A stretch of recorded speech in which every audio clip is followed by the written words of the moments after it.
ఈరోజు ఈనాడులో front page కథనం, ఫ్రంట్ పేజీలోనే ఈ కథనం చదివితే పవన్ కళ్యాణ్ గారు నిర్వహిస్తున్న మంత్రిత్వ శాఖ పంచాయతీరాజ్ ఏదైతే ఉందో ఆ మంత్రిత్వ శాఖ దీనస్థితి కనిపిస్తుంది.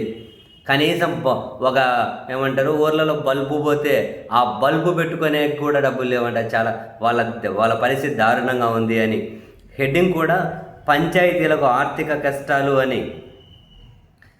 వనరులు అంతంత మాత్రంగానే ఉన్న చిన్న చిన్న గ్రామ పంచాయతీలు ఆర్థిక ఇబ్బందులు ఎదుర్కొంటున్నారు. పొరుగు సేవల సిబ్బందికి 2-3 నెలలుగా జీతాలు లేవు. అత్యవసరంగా చేయించాల్సిన పనుల విషయంలో కార్యదర్శులకు ఏం చేయాలో దిక్కుతోచడం లేదు. 15వ ఆర్థిక సంఘం నిధులు విడుదల అవి కావడం లేదు. పాలన అస్తవ్యస్తంగా తయారైపోయింది. రాష్ట్రంలో 13,351 గ్రామ పంచాయతీల్లో ఆదాయం మాత్రం అంతంత మాత్రమే. అట్లా అంతంత మాత్రం ఆదాయం ఉన్న పంచాయతీలు 70%కు పైగా ఉన్నాయి. ఆస్తి పన్ను ఏడాదికి 3 లక్షల లోపు ఉన్నవి కూడా వీటిలో ఎక్కువే. ఇలాంటి పంచాయతీలకు కేంద్రం ఏటా ఇచ్చే ఆర్థిక సంఘం నిధులే ఊరటనిస్తాయి. ప్రత్యేకించి తాగునీరు, పారిశుద్ధ్యం, వీధి దీపాల నిర్వహణకు ఎంతో దోహదం చేసేటివి. అయితే 2025-26 సంవత్సరానికి సంబంధించి 15వ ఆర్థిక సంఘం నిధులు 1015 కోట్ల మేర ప్రభుత్వం పంచాయతీలకు విడుదల చేయాలి. వీటి కోసం ఎదురు చూసుకుంటూ ఉన్నారు. ఇక పెండింగ్ బిల్లులు ఉన్నాయి.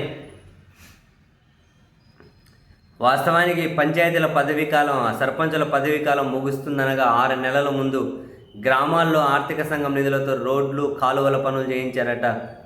ఆ నిధులు విడుదల చేయట్లేదట. ఇంకేమైనా పనులు చేయమని చెప్పి కాంట్రాక్టర్ని పిలిస్తే ఆ కాంట్రాక్టర్లు మొహం చాటేస్తున్నారట. అంటే నీకు దండమరా బాబు, మేము చేయము, ఏమి ఇవ్వట్లేదు అని మొహం చాటేస్తున్నారట. కొన్ని దగ్గరలో కనీసం అత్యవసర పనులు, బల్బులు లాంటివి కానీ పెట్టించలేకపోతే ఆ కార్యదర్శులు వాళ్ళ సొంత డబ్బులు ఇచ్చి ఆ బల్బులు పెట్టించి వాళ్ళ సొంత ఏమంటారు డబ్బులు ఇచ్చి కొన్ని అర్జెంటు పనులు చేయించుకుంటున్నారట. నిధులు విడుదలయ్యాక బిల్లుల్లో పెట్టి మళ్ళీ తీసుకోవచ్చులే అని. అసలు మామూలు కష్టాలు కాదు. అంటే దీనస్థితిలో ఉంది అని. మరి పంచాయతీరాజ్ శాఖ ఇంత దీనస్థితిలో ఉంటే, బల్బులు కానీ పెట్టుకోలేని పరిస్థితిలో ఉంటే, కేంద్రం నుంచి వచ్చే నిధులు దారి మళ్ళుతూ ఉంటే, రావాల్సిన నిధులు పెండింగ్లో ఉండిపోతూ ఉంటే, ఆ మంత్రిత్వ శాఖ నిర్వహిస్తున్నాయనేమో ఏందో పెద్ద పెద్ద సినిమా డైలాగులు కొడుతూ ఉన్నారు. గట్టి గట్టిగా అరుస్తాడు. నేను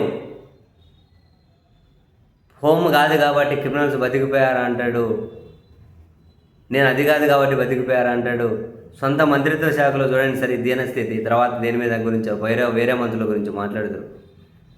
మీ శాఖల దీనస్థితి ఏందో మీరు మోసి పాపం మీరు పనిచేస్తున్న చంద్రబాబు గారికి సొంత పత్రికగా భావించి ఈనాడే ఫ్రంట్ పేజీలో కథనం రాసుకుంటూ వచ్చారు. వాళ్ళు వీళ్ళెందుకు?